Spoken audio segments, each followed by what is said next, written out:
আপনি যদি মনে করেন এই বিশ্ব সংসার সৃষ্টির জন্য কোনো না কোনো এমন একজন আছেন, কোনো পরম পুরুষ বা প্রকৃতি, আপনি যে কোনো ধর্মেরই হন, যদি এই কথা মানেন তাহলে ভিডিওটা শেষ পর্যন্ত দেখার অনুরোধ রইল। কথা দিচ্ছি, এই ভিডিও শুনলে আপনাদেরও ভিতরে শিহরণ জাগবে, আপনাদেরও চোখে জল আসবে। নমস্কার, আমি শ্রী কথায় আপনাদের সকলকে স্বাগত জানাই। আরও একটা নতুন ভিডিওতে আপনাদের সকলকে স্বাগত।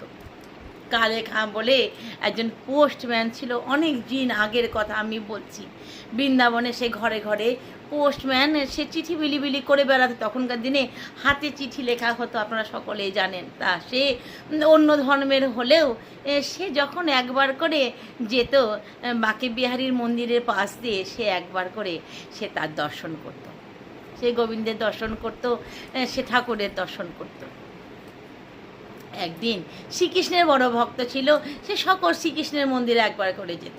এইবার একদিন এরকম এমন হয়েছে যে মদনমোহনজির মন্দিরে হয়তো ঠাকুরের নামে, ঠাকুরের যিনি সেবা করেন সেই গোস্বামীদের চিঠি এসেছে, একবার করে কালে খাঁ যেত, একবার করে মদনমোহনজিকে দেখতো, একবার করে গোপীনাথজিকে দেখতো। এরকম করে করে জানেন তার ভগবানের প্রতি, শ্রীকৃষ্ণের প্রতি, সেই মুরলীধারী বংশীধারী তার প্রতি তার একটা অদম্য ভালোবাসার জন্মে গেল। এই যে এরকমভাবে এমন হতে শুরু করলো, যেদিন হয়তো চিঠি আসেনি তাও কালে খাঁ একবার করে শ্রীকৃষ্ণের দর্শন করতে ভুলতো না, সেই মদনমোহনে গোপীনাথজির দর্শন করতে ভুলতো না।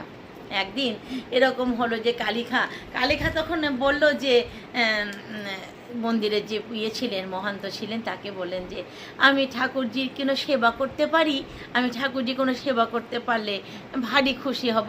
তখনকার দিনে মানুষের মধ্যে হিন্দু মুসলিম ভাই ভাই এই ধারণা নেই, সকলে এক সূত্রে বাস করতো, একসঙ্গে বাস করতো। তখনও ভারত বিভক্ত হয়নি। যখন কথা আমি আপনাদেরকে বলছি, বহু কাল আগের কথা।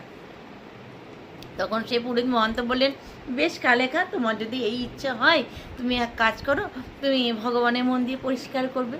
তখন সে কালে খাঁ কী করলো, সে প্রত্যেক দিন একদম নিয়ম নিষ্ঠা করে তার সেই পিয়নের কাজে যাবার আগে সে একবার করে ভগবান শ্রীকৃষ্ণের মন্দিরটা ঝাড়ু দিয়ে পরিষ্কার করে। তো প্রত্যেক দিন এটি তার কাজ ছিল।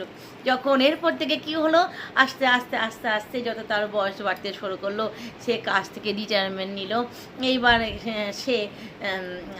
সে তখন আর কাজে যেত না, সে কী করতো, সারাদিন মন্দিরে পড়ে থাকতো, খাবার সময় শুধু ঘরে যেত, আবার মন্দিরে আসতো, ভেতরে ঢুকতো না, দূর থেকে প্রভুর আরতি দেখতো, প্রভুকে দর্শন করতো, তাতেই সে খুশি। এক মনে সে